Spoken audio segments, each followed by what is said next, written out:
જળ છે તો જીવન છે. આ વાક્યમાં કોઈ વિવાદ થાય એવું જ નથી. જળ વિના પૃથ્વી ઉપર કોઈ પણ પ્રકારના જીવનની કલ્પના કરવી હોય તો મુશ્કેલ છે. કલ્પના જ ન કરી શકીએ. સજીવોને જીવવાની કલ્પના જ ન થઈ શકે બાળકો. એટલે જળ એ જીવન છે, આપણું અભિન્ન અંગ છે, એ આપણે સ્વીકારવું પડે. જળ સંસાધનનો બીજો કોઈ વિકલ્પ નથી. જળને બદલે કોઈ વિકલ્પ આપણે ગોતી ન શકીએ. આપણું કામ નથી, અશક્ય છે, એનો વિકલ્પ જ નથી.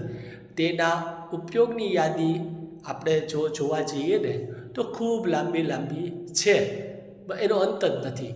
જેમ કે સમગ્ર જીવસૃષ્ટિ છે એનો આધાર જ જળ એટલે પાણી છે. તો સમગ્ર જીવસૃષ્ટિ પણ કોઈ પણ સમગ્ર જીવસૃષ્ટિને જીવન ટકાવવું હોય તો ટકાવી રાખવા માટે જળનો જ ઉપયોગ કરવો પડે. જળનો ઉપયોગ